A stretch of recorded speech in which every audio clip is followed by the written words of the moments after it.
So, good evening. Good evening, and welcome to everybody. Fáilte roimh go léir, chuig áras na Europa. You're all very welcome to Europe House. Fergus O'Bera is my name, head of the European Parliament office, and I'd like to welcome you on behalf of the Parliament, but also of the Commission, with whom we share the premises here and the activities. And I see many of our member state ambassadors. You're all very welcome, and every one of you, thank you for coming this evening to the last of this season's our spring talks. And we're delighted once again, as last year, our curator of the series is Katrina Crowe here. We had a talk on protection of children online. We had another discussion around neutrality with Austrian and Irish perspectives on different approaches to neutrality. Our most recent one last week, we had poetry with a cultural evening in Oscuelga and en Gallego. So looking at different language contributions. And this evening, we have renowned journalist and book prize winner of recent days, Fintan O'Toole, and he is going to be in conversation with Katrina on Europa quo Vadis. Europa quo Vadis also presupposes Europa unde venis. Where are you coming from? What are the roots in which we are building and what are we trying to hold on to and preserve? And look at where Ireland features in all of that. Hibernia ube es. So where is Ireland geographically, of course? Geography is destiny, as I think Napoleon said. And our geography in the Atlantic, what does that say in terms of our destiny? We are sometimes described as the island behind the island of the continent. We're also very close. We're on the edge of the Atlantic. A couple of islands away, we are Iceland and Greenland, then our friends in the United States. So all of this geographical considerations, it's not just a geographical question, it's a cultural question, it's a historical question, it's an economic question. Where is Ireland in Europe and where is Europe going? So without further ado, hand over, and we're very much looking forward to the conversation this evening. Gurmina Mahagwith.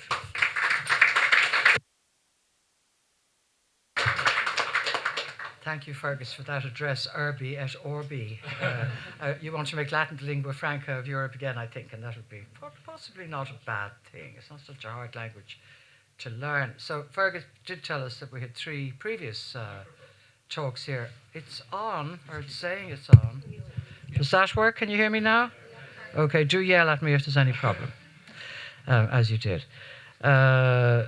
We talked about digital harm to children and the Digital Services Act, which is currently being tested in Europe, and whether that's going to help in any way to stop the very, very rich social media platforms from putting out algorithms that are designed purposely to harm children. We've seen recently in the past week that there have been a couple of court cases that are hopeful in the United States about a stop being put to that particular gallop. It is astonishing it's got as far as it is, but that was a very interesting evening. Then we had one on neutrality, and we had 4 ambassadors, I think, at that. One of them was the ambassador of Belgium, and he said delightfully that that's yourself. It was you who said, I believe, that neutrality was a lovely, lovely thing until the tanks came rolling in, which they had in your country twice. And it made everyone think, yeah, actually, that's true. So there was a lot of discussion between our 2 experts, one of whom was Conor Gallagher from the Irish Times, who's written a very good book about Irish neutrality and its origins, and another, Martin Zenn, who's a professor in the University of Vienna and has done a lot of work on Austrian neutrality, the other big country in Europe that is still neutral. So it was a proper, well-informed conversation about what these matters involve. And we'll be talking a little bit about that as we get on. And then, as Fergus said, we had a lovely session last week on minority languages, or lesser spoken languages, or various other ways of putting it, but including Irish, with 3 poets. And of course, poets are different to the rest of us and think differently and look differently and are an education to us in all kinds of ways.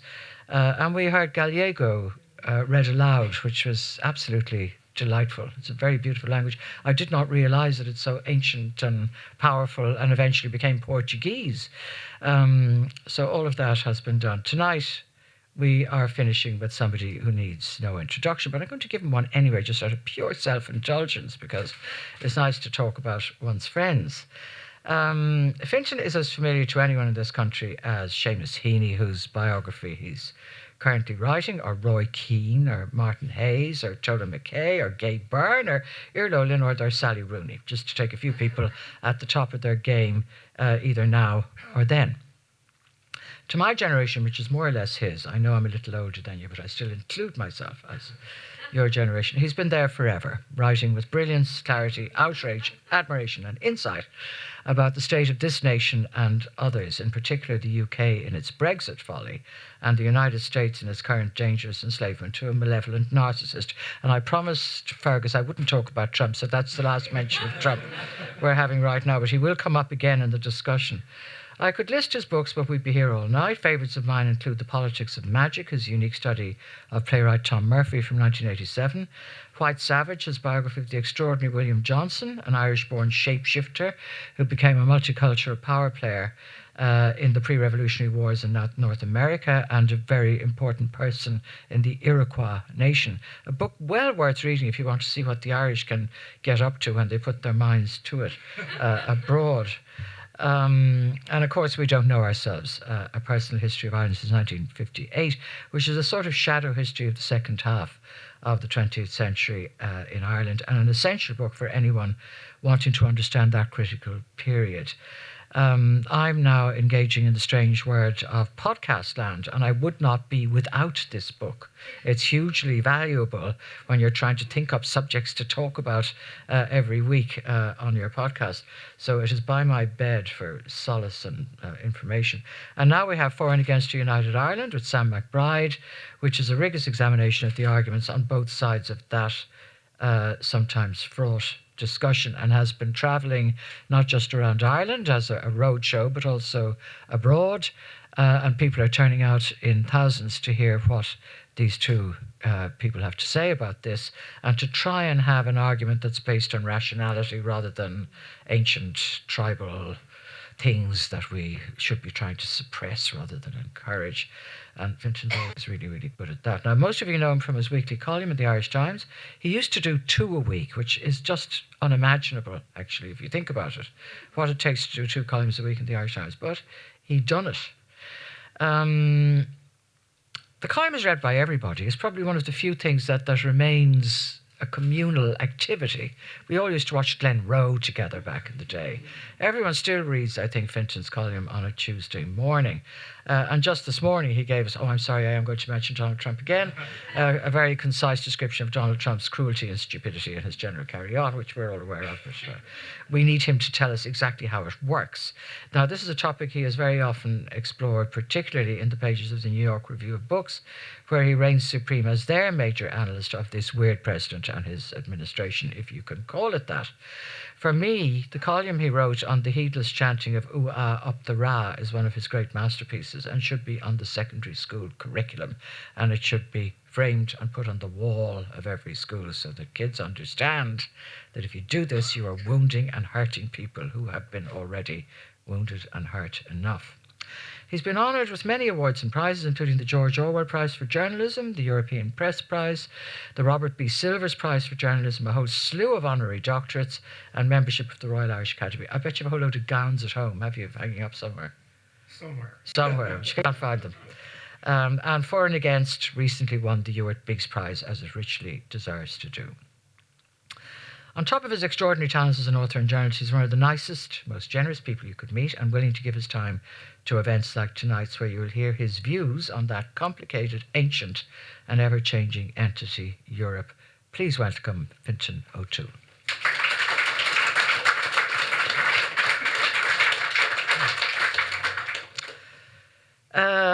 We're in a time of serious change. So I don't remember things ever being as unstable and strange and uncertain as they are now. Old certainties are crumbling. Authoritarianism is on the rise. We're not reconfiguring borders as such, although that could happen much more quickly than we would like. We have a war on the eastern border of Europe, which is now in its 5th year. Maybe start by having a look at how we got here, which is a big question, but in whatever way you want to approach that. So thank you all for coming.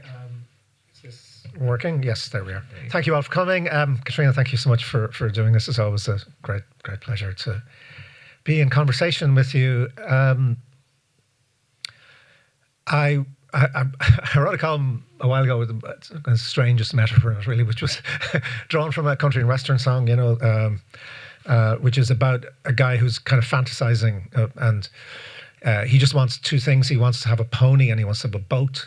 And then the chorus is, and if I had a pony, I'd ride him on my boat. And it's, who wouldn't, and it occurred to me that what Ireland's been doing for the last 30 years is much more impressive than riding a pony on a boat. We've been riding 2 horses at the same time on a surfboard, So we've been surfing this wave of globalization, and arguably, if you stand back from it, maybe more successfully than anybody else, which is remarkable. Who'd have thunk it in 1958 when I was born? It's for good and ill. It's probably the country that's managed that process most successfully. And we've been riding 2 horses at the same time, which is, of course, the European one and the American one. We've been very good at speaking out of both sides of our mouth, which is, by the way, a real skill.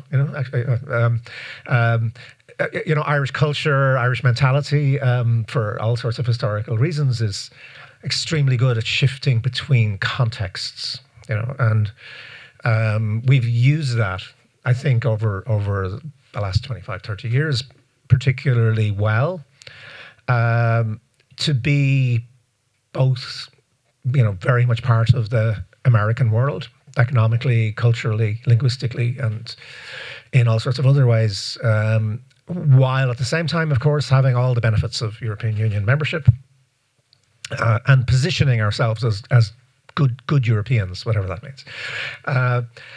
And this is fine. We're very good at it. We've done it, and it's all fine if the 2 horses are going in the same direction.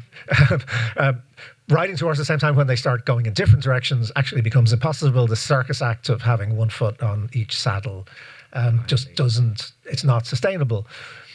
And so, why is it not sustainable? What's happened? Well, you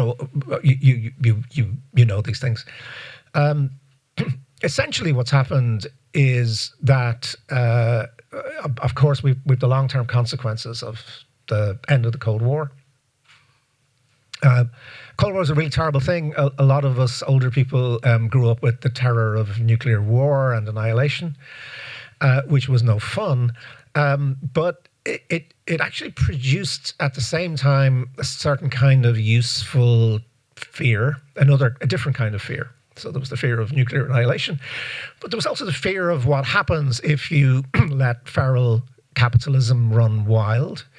And if you lose the fear of alienating large parts of your own population, right? Leaving people behind. Essentially, post-war Europe, the European Union was shaped around a basic perception, which was shared by people, broadly speaking, on the centre-right and the centre-left, which was that, yes, you had to have market economies. It was the only real way to create prosperity. But you needed institutions very actively intervening to make sure that capitalism, left to itself, will produce grotesque inequalities. It will destroy environments. It will exploit every possible person who's there to be exploited, whether it's women, whether it's children, doesn't matter. So it'll do all those things naturally, and therefore you need the institutions to be very active in making sure those things don't happen. And the European Union that Ireland was very lucky to be allowed to join in 1973 we were lucky because, I mean, we wouldn't have got in on our own. One of the great ironies of Brexit is we only got in on the coattails of Britain. And we got in, we were a kind of pity project, which was, it was actually the French in particular said, look, if Britain joins the European Union and Ireland's not let in, they're really screwed. They may as well just sink into the Atlantic, because if the British market, which was the only real market, is cut off from Ireland, you can't do that to them. Poor little Ireland. They're very small. They've had a hard time. Let's be nice. Let's let them in. And so we were let in. We were incredibly lucky. And the European Union, we joined. I mean, had a set of values, I think, which were not just the big values of the institutions, but underlying values about a sense of how societies ought to work, which was, broadly speaking, the social market, or whatever, lots of other shorthand things we can use. But they were essentially this kind of mixture of social democracy and Christian democracy, which, shared at least these basic ideas that the institutions had to work against inequality. And then we know that this has been dismantled increasingly, from 1979 onwards. We know the consequences of that, but we're facing this kind of crisis, which is that democracy is incompatible with gross inequality. It's not that difficult to understand that. The basic idea of democracy is you and I are equal. We count for as much as each other. In the words of the Irish political philosopher Philip Pettit, we can look one another in the eye without reason for fear or deference. That's what democracy is, And actually, there's now lots of reasons to have to defer to oligarchs. There's lots of reason to be afraid of people who can exploit us, who have power over us. And there's been a weakening of that sense of what institutions are for, what democracy is for, how you deal with inequality. And so, and there are lots of other big factors, of course, the carbon transition, which is one of the largest challenges humanity has ever faced. Full stop. There's nothing like it. And these pressures, of course, have now created what I think none of us maybe thought we would quite see in our lifetimes, which is a rogue superpower in the United States. Which is not just no longer committed to a set of joint values, but is actively working against them. Let's not beat about the bush here. The current administration in the US is openly committed to breaking up the European Union. It's openly committed to creating ethno-nationalist mini-me governments in every single European country. It's openly committed to the project of creating Christian nationalism as the new binding force between the United States and Europe. This is, listen to their own speeches. Marco Rubio was applauded at the Munich Security Conference for basically saying all this. He said it in a nicer way than J.D. Vance had said it, but he said it all. It's all there. And so if you look at it from Ireland's point of view, then this game is up. Right? This idea that we were sort of able to shelter under, which is that there is a sort of transatlantic civilization, transatlantic political culture, and we can kind of fit into that, and we can shift a little bit from one side to the other as it suits us. That's just not possible anymore, and it's not. I mean, a lot of people are just sort of hiding and hoping that the T word will disappear eventually and it'll all go back to normal. It's not going back to normal. There is no normal for it to go back to, precisely because there are these underlying tensions which have not been resolved. And therefore, the Irish sense of itself, where are we? I mean, we were saying geography is destiny, but I mean, Irish geography has been very mobile. We sort of move around a lot, both as a people. We're a classic kind of diaspora nation. But also we move around politically in terms of where we see ourselves.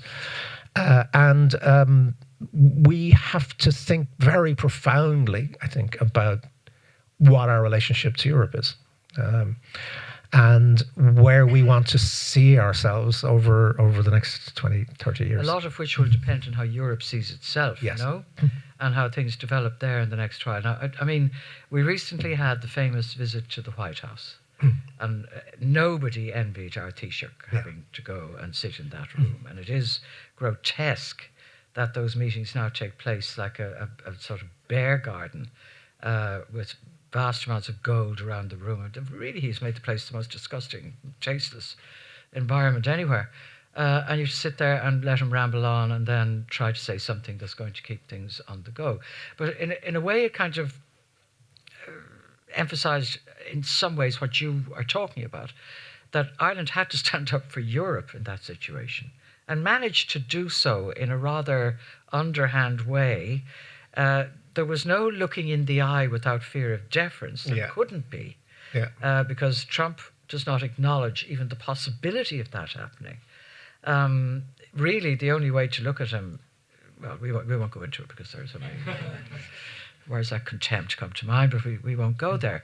But it was sort of emblematic that here we are, this country riding the two horses, as you said. We have to go to America on the 17th of March because there's a whole lot of other things built around it, and there's that visit. And to turn it down would send messages not just to the Trump administration, but to a whole lot of agencies that are not necessarily connected into his ideology, but are important for our trade. People have to do it. And how you manage that is an indication of whether the two horses are managing to keep some kind of pace. And up to that point, they probably were. But as you say, that's going to stop. And have we made sufficient preparation here in this country for finding ourselves without the support of the United States? In the same way as has Europe made sufficient preparation for finding itself without the support of the United States, the most obvious tip of the iceberg being defense spending and Trump's insistence that Europe is not paying its way with NATO. But it seems to me that both parties are in trouble. We're in trouble, Europe is in trouble, in terms of what used to be, however peculiar, a very strong ally since the post-war settlement, in all kinds of ways that were valuable and negotiable. Yeah. What do we do? Well, so there's a lot of different layers of concern here we really do need to be reflecting on. I mean, the first of these is economic. We have made ourselves, and we've done it collectively, dependent on funding from American multinational corporations. So our whole political system, our whole political environment now is entirely shaped by excess corporation tax. This is a very profound effect. It's not just having the money, it affects every process, right? Because the political system doesn't have to say, how are we going to raise the money? It's not very good at spending the money. We'll have all sorts of arguments about that, but the most basic things about a democracy is taxation, right? Is where do we raise the money from and how do we spend it? And that's where all the questions about justice, about values, about morality, but also about vision come in. And part of our success is that we're not really doing any of those things right now. So you're thinking about, are we prepared? We're not, because we're in this cocoon. And it's a lovely silk cocoon of money, of vast amounts of excess corporation tax. And so far, this relationship is one that, interestingly, Trump hasn't touched. Why do you think that is? So it's fascinating that when Trump was doing his tariffs, he very quickly excluded pharmaceuticals. Mm-hmm. Now, in terms of justice, and this is a really terrible thing to be saying to Irish people, but in terms of any kind of morality or justice, what American pharmaceutical companies do using Ireland is completely insupportable. If I was Jane Doe in Ohio, right, an ordinary American taxpayer, I pay my taxes to fund the vast research institutions in America which produce new drugs. As soon as one of those drugs becomes commercially viable, the intellectual property is transferred to a shed in County Cork or in County Mayo or a brass plate company somewhere in Ireland. And then the company sells back or licenses its main, so the subsidiary then becomes almost like the main company, and it licenses it back to, say, Pfizer or Eli Lilly or whatever, to produce the drug. And it does so at huge rates of profit. That profit's then declared in Ireland. Why? Because you pay 15% corporation tax, and we get our 15% slice. And what happens to poor Jane Doe in America? Nothing. Well, actually what happens, just to twist the knife in further, is she pays 4 times as much as we pay for the drug. Right? So she doesn't get the tax, she doesn't get the jobs, and then she pays more for the drugs. Now, if I was, so I always think, one way of thinking about this is, we do think too much about Trump sometimes. You know, this is not just about Trump. I was thinking like WWBD, what would Bernie do? Like, so imagine Bernie Sanders had been elected president. Well, I would have thought one of the first things he would do is say, you can't keep doing that. This is unjust, it's immoral, it's a rip-off on ordinary Americans, and it's just going to stop. And we seem to be completely unaware of this, you know, that this is something that really is very hard to argue for. The 7 big, huge, giant American pharmaceutical companies, last year between them declared minus $500 million in owed taxes. They paid negative taxation in America. Right? I mean, you just can't keep doing this. Why is Trump not going after it? Because, of course, where the profit goes is to American shareholders, right? So it's not that Americans don't get something out of it, but it's rich Americans. So this is very much about Ireland is linked in with very, very, very wealthy Americans who have all of these companies in their portfolios, as they should. They're huge sources of revenue and income. So Trump realized that actually he couldn't do the pharmaceutical tariffs without causing huge disruption in the American pharmaceutical market and without really hitting the stock market portfolios of a lot of the people who fund him and vote for him. So I'm just using this as an example of the vulnerability. Right? So. But the argument that's always used here is there are hundreds of thousands of jobs depending on these companies, well-paid jobs. Absolutely. And they're paying tax into the Irish economy, blah, blah. And that's all real. And no, that's real, but it seems to me to be the only viable argument that we have.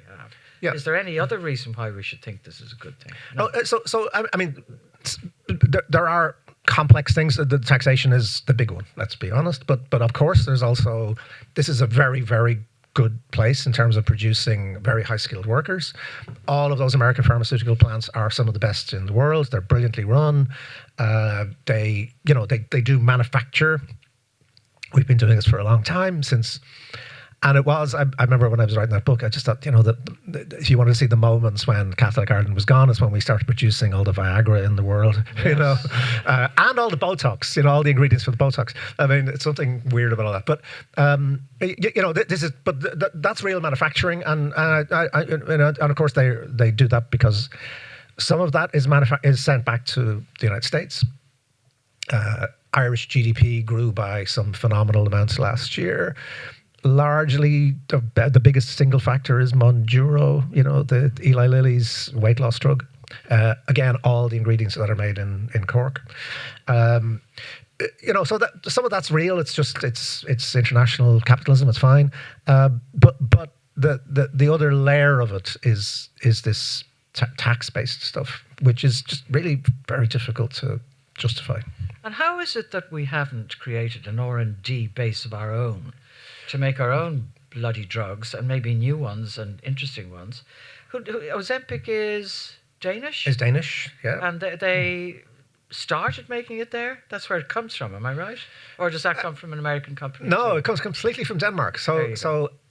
But my grandkids are Danish, and so forgive me for being pro-Danish. But the models of capitalism. So if you think about Ireland and Europe, it's not just about geography. It's not even just about the politics of it, although those things are very important, and we can talk about them. But the model of capitalism we have, and the model of development we have, is, I think, almost unique in the world in that we largely import development. Right? We brought it in.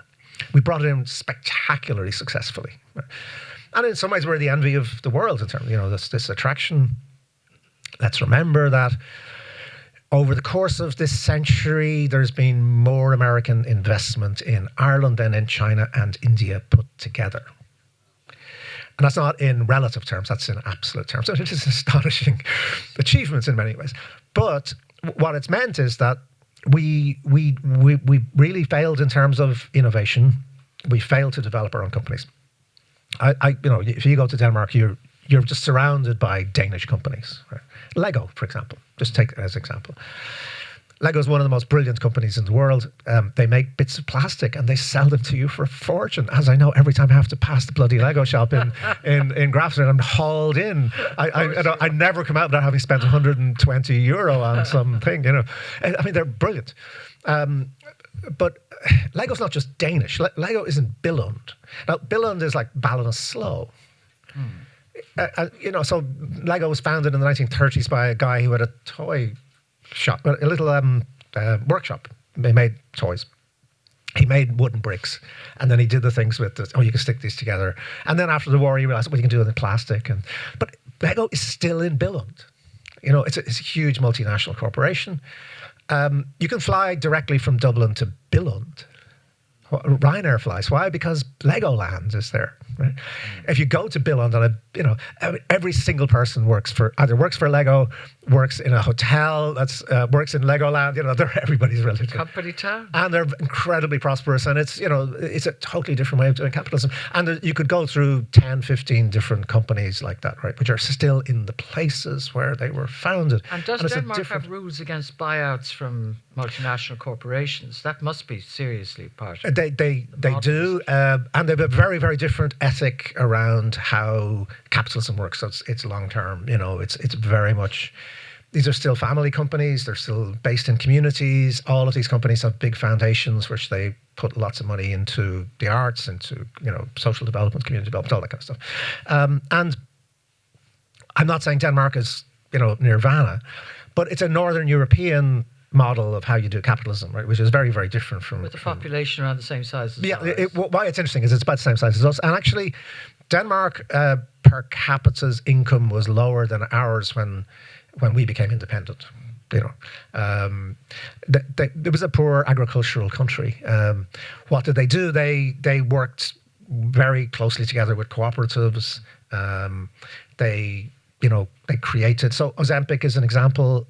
Ozempic comes out of a company that was founded as a cooperative between a number of scientists and pig farmers in the 1930s, right? Why? Because insulin was coming in. Insulin was really important. Where do you get insulin? You get it from pigs.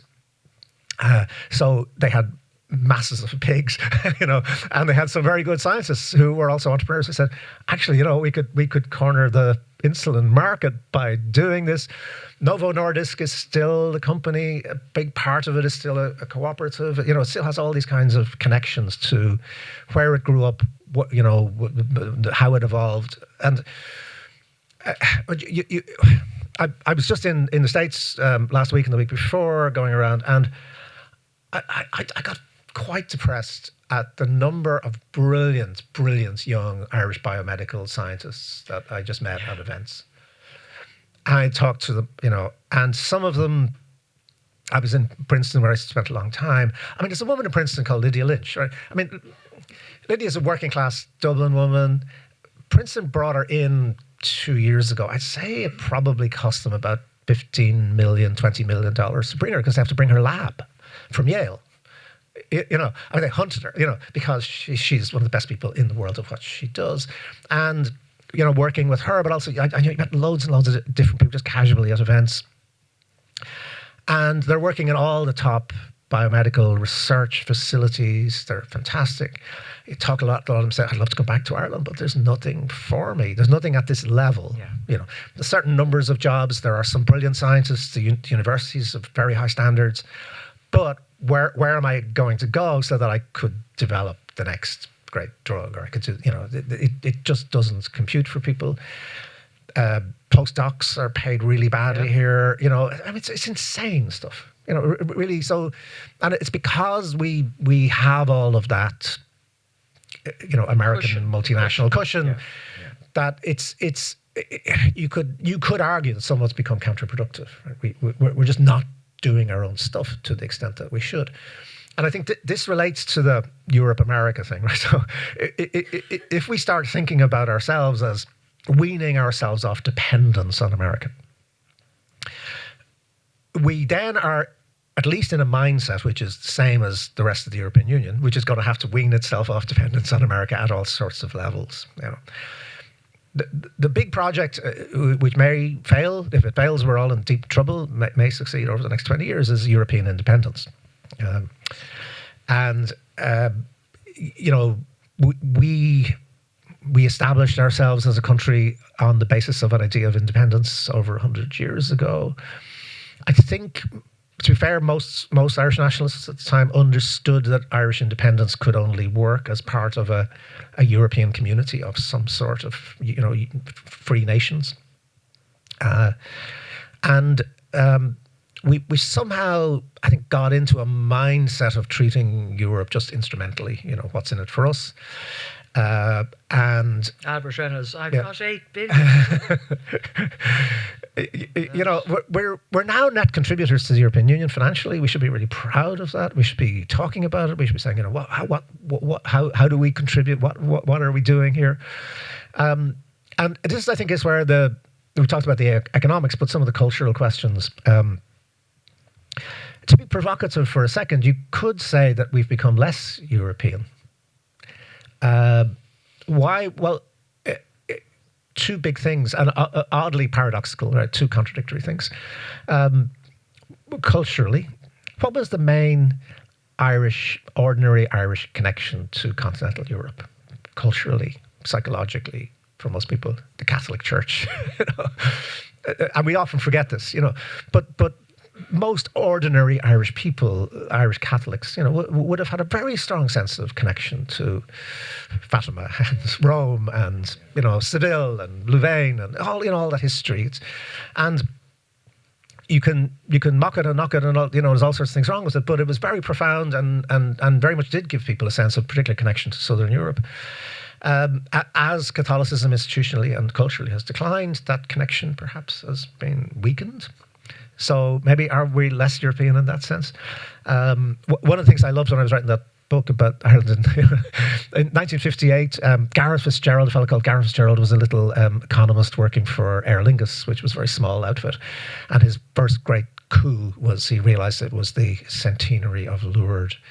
And he ran charter planes going to, and you remember, some of you remember Gareth was this, you know, his extraordinary kind of doing his head, all these kind of things. And he ran the most efficient operation in Europe of getting people in and out of Lourdes, you know. But, you know, that was there. But then paradoxically, the other thing there was anti-Catholicism, right? So Irish modernism was also very self-consciously and almost aggressively European, right? So 100 years, well, 1930s, if you had gone to Paris and you'd been very lucky on a certain day, you could have met James Joyce. You could have met Eileen Gray. I mean, one of the greatest visual artists of the 20th century. And you could have met Samuel Beckett, you know, and lots of other, you know, ne'er-do-wells, lachicos around the place. But, you know, I mean, 3 giant modernists of European modernism, you know, all Irish. All Irish. And that's gone. It's gone because actually you don't need to flee anymore. If you're, you know, if you want to write modernist novels with a bit of sex in them, we'll give you a grant to do it probably now. You know, it's fine. But you know what I mean? Like that sort of whole sense of Europe as a sort of cultural refuge for Irish people to be themselves, to express what Irishness really meant at all sorts of very deep levels. I think that's also kind of gone. That's really interesting. I mean, you were talking about the biomedical sector and the fabulous young Irish people you met in the States. I don't know what the level of Irish postgraduate involvement in Europe is in any of the great research institutes and places that make things might be. Is that a language issue? I mean, you know, because no matter what, when people emigrate and work in a place, they put down roots there, they often marry, fall in love, all those things happen, and they're going to stay there or not particularly want to leave, although a lot of people want to get out of America now for all sorts of reasons. Has that happened in Europe in the same way? I don't think so, but maybe I'm wrong. So, I mean, the Erasmus programs and all that have been fantastic. I mean, let's you know, be positive for a minute. So there have been extraordinary experiences, and I really wish I was younger for all sorts of reasons, but one of them was I wish we'd had the opportunity, you know, to go to Amsterdam or Copenhagen or Lisbon or Florence or Wrocław or whatever, you know, to study. It's fantastic, and I think those things are having a very profound effect. So to argue against myself and how have we become more European? Well, actually we've become more European. I think that educational experience is profound. And of course, if you go somewhere and you're young and you're being educated, there's a fair chance you might fancy somebody and that might lead somewhere. And so I would think at the social level of relationships, this is transformed, right? So vast numbers of Irish people have, you know, partners who are, you know, from different European countries, have children. Let's say my own grandkids are half Danish. I was probably the only person in Ireland who was relieved that we're not playing Denmark tonight. You know, the tension would have been terrible. But you know, my other son's wife is Spanish. You know, and it's just normal, isn't it? It's just both because of inward migration, but also because of those kinds of connections. So they are there, those connections. Yes, but where they're not there is in the follow through institutional.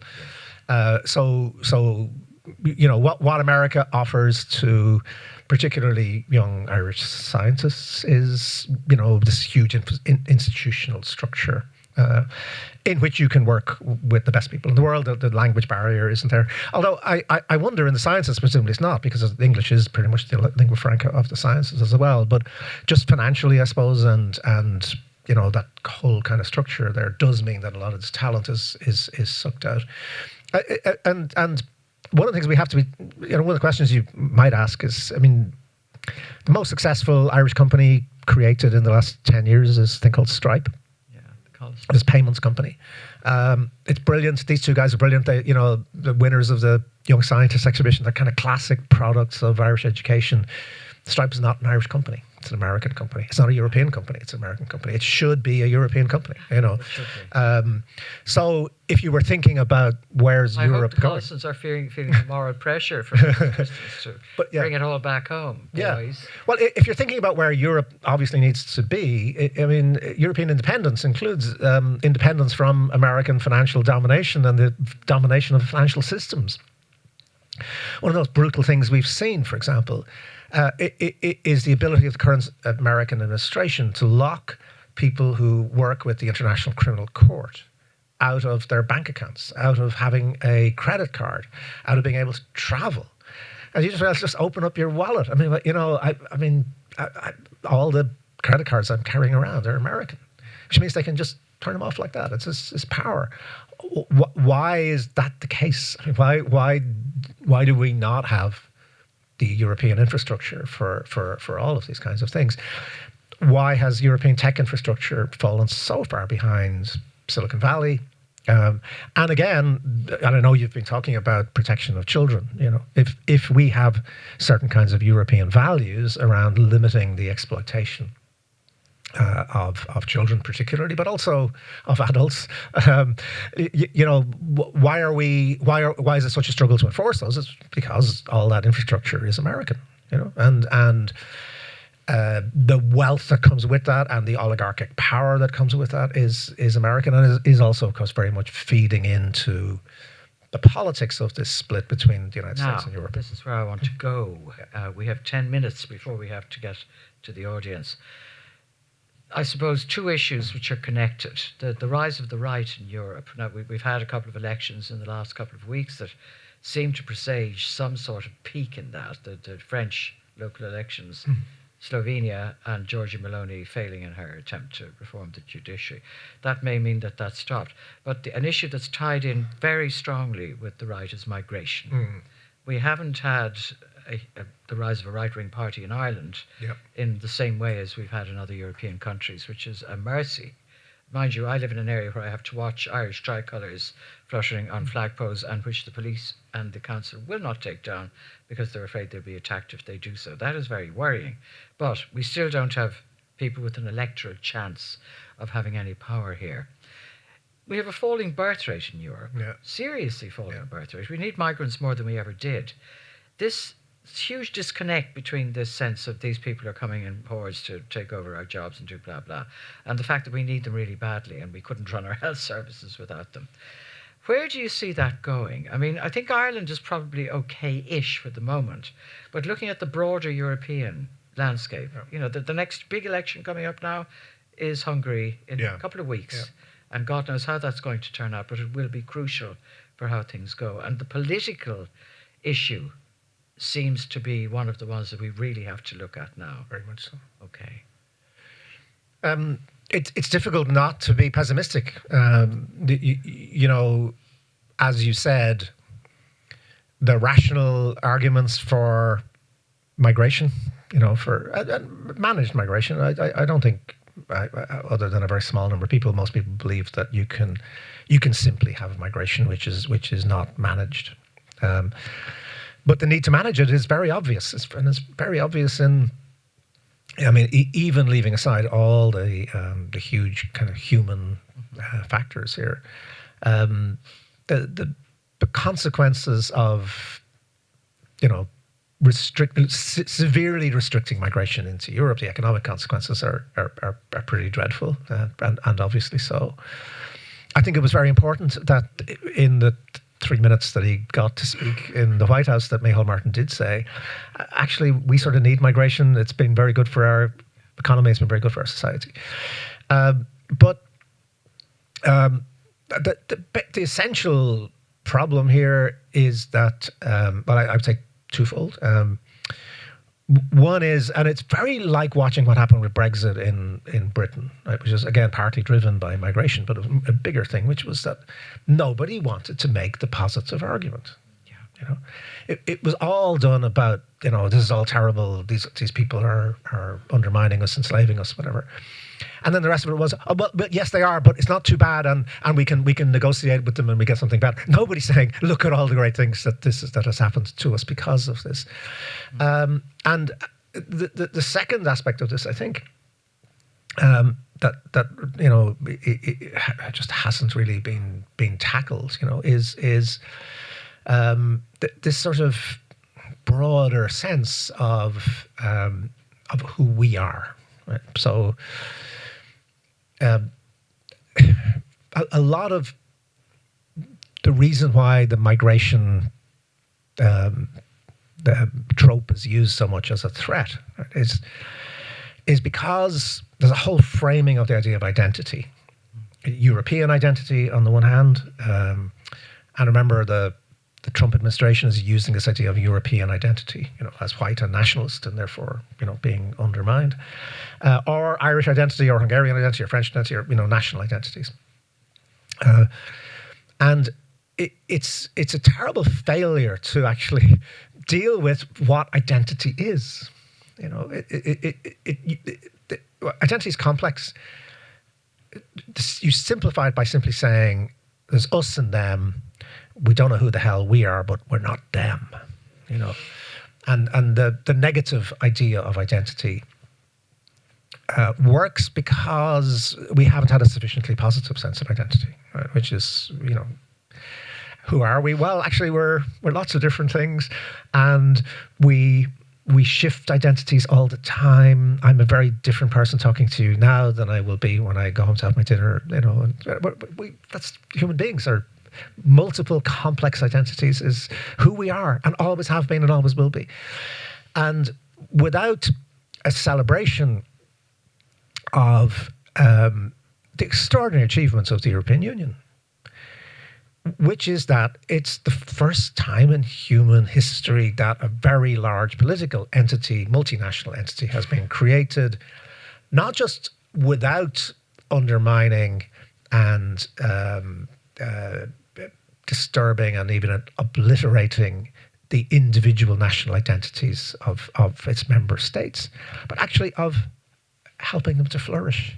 This has never happened before. I know you were talking about minority languages in the European Union. It's an extraordinary story. Again, I'm old. The only good thing about getting old is you remember everybody was saying in the 1970s, we will lose our identity if we go into the European Union, and this is going to be terrible. How are we going to deal with this? We won't be Irish anymore. And actually, the flourishing of not just national identities, but also regional identities, minority identities. And so why have we failed, in a way, to tell the very, very extraordinary positive story, which is a story that actually challenge, complexity doesn't mean you lose your identity. It actually means you're probably more likely to be able to express that identity in all sorts of new and positive and interesting ways. Now, there is your charter for a Europe that everyone can be proud of, and it's true. And that argument is not made enough. You're absolutely right, Fintan. Gentlemen of power in these institutions, take note. You have a splendid spokesperson here who's not to be bought in any way, but who can be persuaded to say these things. We're at 7 o'clock now, so I think we're going to go to the audience for about 15 minutes. We have a microphone, do we? Eleanor has one there. So just put your hand up if you'd like to make a comment. Chap there in the middle. Hi, thank you, Fintan. Great to hear you. So identity. If you could wave a magic wand, how would you like to see Ireland project herself or itself as we take over the presidency of Europe? So I would like to see Ireland projecting itself as a kind of microcosm, which first of all has shown that radical change, and really radical change, can actually be really positive. We've changed extraordinarily, even in the last 30 years. And for all the continuing difficulties, and we've talked about a lot of them, but the quality of life, the confidence, the ability to look at ourselves and be more honest about ourselves is utterly extraordinary. And if I was to use something about this, about projecting, is 100 years ago we had the riots that greeted the Plough and the Stars, Sean Up Casey's great play in the Abbey. And why were people writing? They were writing because they don't want to see a version of their own truth that's not flattering. And that's kind of understandable when it's very fragile and it's a very new society and you've had all this violence and difficulty. And W.B. Yeats, just actually about a quarter of a mile from here up on Stephen's Green, was giving a talk that week. And somebody asked him a question. It wasn't even part of his talk, because it's just sort of reported in the Irish Times in the third person. Anyway, somebody asked him about the riots, and he just stands back and he says, there's a great difference between national pride and national vanity. And he said, mature nations have national pride, which means they're proud enough of themselves to be able to show themselves in all their complexity and all their difficulty. And immature nations have national vanity, which means they can't bear to see anything that's, a little flaw in the mirror. And I think we're in a period now where national vanity is challenging national pride. I think Orban is a great example, for example, of national vanity in Europe, and you could go through it, and of course in America is what's happening. And I would love to see Ireland projecting a real sense of national pride, which is that we are capable of talking honestly about ourselves as Irish people, but also as Europeans, while accepting all the darknesses and all the difficulties and all the failures, but actually also feeling confident about the idea that this is the best place to be in the world, that if democracy is going to survive, it's going to survive here. If the appalling damage being done by the social media companies, as you were talking about, is going to be stopped, it's going to be stopped here. If the climate disaster is going to be stopped, Europe is going to be an absolutely critical part of that. And you can go on. And if we're going to get back to some kind of working model of how to have markets without creating oligarchies, it's going to happen here. Fascinating. Okay, go ahead. Okay. Teresa Lizaranzo, I'm the ambassador of Spain, so we know a little about identities. Yes. And I say it in plural, but I think that somehow we manage to have like a multiple layers of identities. I can be Basque, I can be Spanish, and I can be European, which I don't know what's the case here, where you can have this or in other places. But what I've seen in the 30 years that I've been working for my ministry and having served in Brussels is the shift in what you mentioned, your state nations policies, more than looking at European common decisions, except in COVID. I have to say that it was a great success that we managed to have a common response to that crisis. But it seems that we are now a little bit, there are too many crises at the same time. So after we managed to survive COVID, first energy crisis, and so there are also many layers of crisis that have changed the shift of Brussels environment. And just a comment, I'm always surprised when I hear say, oh, Ireland is a small country, which is not the perception that we have about Ireland in Brussels. It's more Denmark without Greenland. So just to tell you that identities also has to do with perceptions, and what we as member states, as authorities, as governments want to do, whether in Brussels or whether to our other partners from the other side of the Atlantic.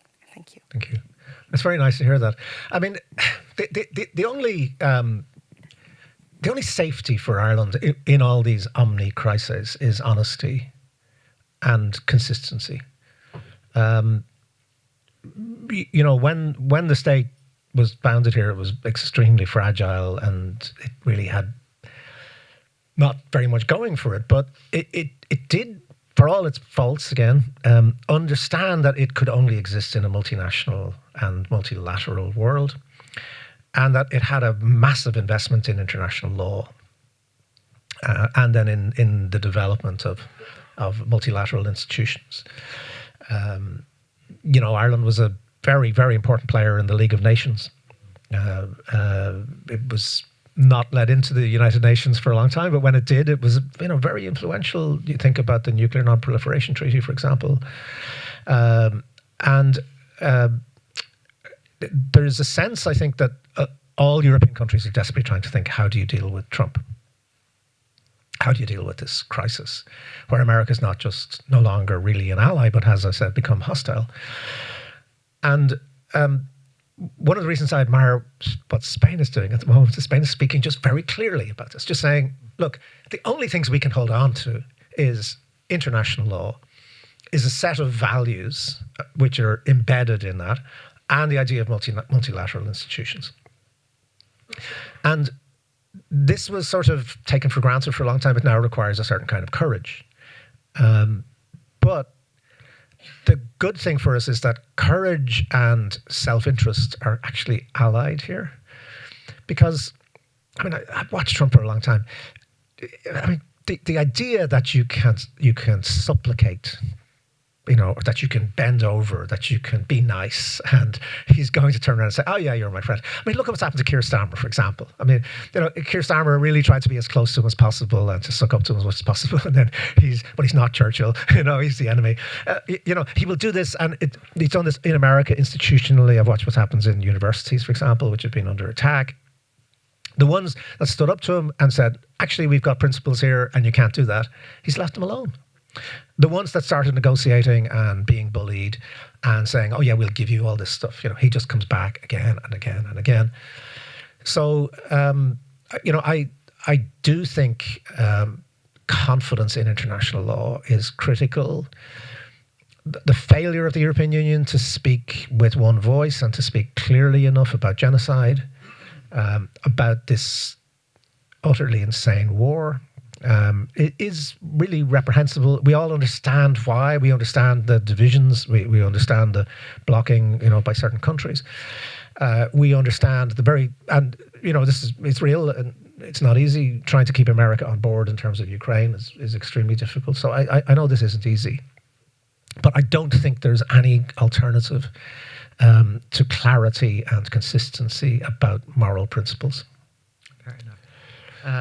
Peter would like to speak here. Thank you. One of the qualities of Mrs. van der Leyen is her capacity to lead with a very strong line, notwithstanding some of the issues you've alluded to. She opened the door recently to the idea of qualified majority voting for foreign policy. The Irish Times was not happy. What was your view? I wonder, has an investigative journalist suddenly strayed into the room? We know it's not that. I think it's a huge question for Europe and for Ireland. Let's be blunt about this. The European Union has a fifth column. Even the story today about Hungary sharing inside information about European meetings with the Russians, is staggering. And there is a bloc which does not have the best interests of democracy and European values at heart. Hopefully that may change with elections, but as of now. So the European Union faces this existential question, right, which is whether it can act, if it has to act, on an entire consensus basis on everything. Clearly it can't. And it's reaching a point of crisis, isn't it? Where the lack of any capacity to be clear, to be consistent, it's not just that you fail; it's that it's a vicious circle. European citizens see the European Union failing to be open and honest and clear about what it stands for. And that in turn erodes the European ideal. It feeds into the far right. They're all cynical. Oh, look, all these people, they talk about these values, and then when there's genocide happening in front of them, they won't say it. It's deeply corrosive. So it does seem to me that we are sadly going to move towards two-speed Europes, at least in the interim. We've already done this with the euro, for example. Again, talking about Denmark, I have to change my money when I go to give money to my grandchildren to buy Lego. It's kroner. Actually, there's a lot to be said for having points of difference and areas in which you can move together. And what Ireland's going to have to be very sharp about and make big decisions about very quickly is where does it want to be in that. Irish policy has always been, we want to be at the centre, we want to be, in with the big group and not in the minority that's outside. I think that should not be a theological point. I think there are very good reasons for saying that for so long. But for example, on military policy, Ireland is different. And we have to get out of a binary somewhere where we're either, we're being presented with this binary in Ireland where it's either sort of absolute pacifism, we just call for peace and we hope everybody will believe us, or militarism, to which I'm certainly fundamentally opposed, and I hope most people in the room are opposed. But that binary is false. There is surely security policy, including defence policy, which is not just possible but necessary. And Ireland is not going to be able to take a full part in European defence in the foreseeable future. My colleague Sam McBride, we did this book on the United Ireland, and one of his most terrifying arguments against the United Ireland was to point out that loyalist paramilitaries have 10,000 members, while the Irish Army has about 5,000. I mean, seriously, folks, we're not even close to being at a point where we can engage in anything serious. We have to start by thinking about whether we could defend our own country, particularly our own seas. Again, we should be really honest about this. We're not neutral. This is nonsense. Even De Valera knew that many moons ago. We contract the RAF to come in and chase away. I mean, what neutral country uses somebody else's air force to defend itself? I mean, come on, this is nonsense, Yeah. Especially the British Air Force. Yeah, the British Air Force. But also, I mean, what's the single biggest contribution Ireland could make to European security? It's to develop the largest and best offshore wind resource. True. That could help Europe towards independence in terms of energy, which we have and has been sitting there. We had a lead. Ireland had some of, I think, the most sophisticated offshore wind in the mid-1980s, and then we just stopped doing it. Shocking, absolutely shocking failure of public policy. And we haven't built a single offshore wind turbine since the 1980s. With this vast resource sitting there. And so we would be making a huge contribution to European security to become a major exporter of renewable energy.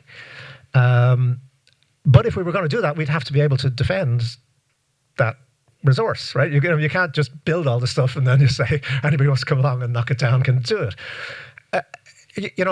I know that we're moving very gradually towards that, but I think we just need to be much, much more honest about what we can do, what we should do, what we can contribute. We are not going to be full European defence partners in the next 10 years. I mean, even if we started building all the stuff now, and even if we thought it was a good idea, and even if you could get over all the huge political problems, which are very deep attachments to at least ideas of neutrality, we simply wouldn't do it. So if there are two-speed Europes on defence and security, on aspects of foreign policy, I think we have to face that, and then we have to decide, okay, which speed are we going to go at? And that has to be realistic, and it has to take some of the sort of crazy emotion out of some of this sort of stuff. You have to be kind of pragmatic about it and think, are we or are we not a European Union member state? Do we or do we not show solidarity with, say, for example, the Baltic nations, other small nations like ourselves, who are under direct threat? Do we recognise that we ourselves might be under threat? We were in a debate in Galway a couple of years ago, and with a now prominent person who said Ireland's never been attacked. It's never been attacked. Who's going to attack Ireland? I mean, during COVID, right at the height of the COVID pandemic, the HSC was half closed down by a Russian cyber attack. And there's no discussion of this in Ireland. It just disappeared. It's somewhere back in, washing your hands in that funny way or something. It happened in COVID, so it's not real.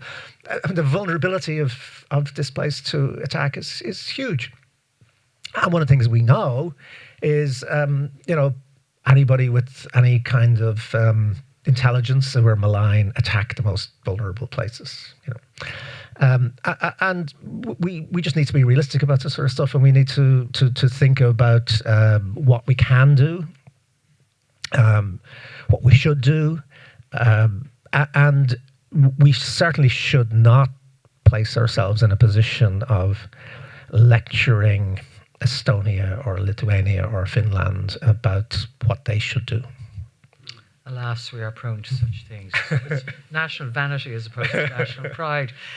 We're going to have to stop there, but you will have a chance to talk to Fintan if he will let you outside over a glass of wine. Thank you all for coming, and please give him a huge round of applause. Thank you very much.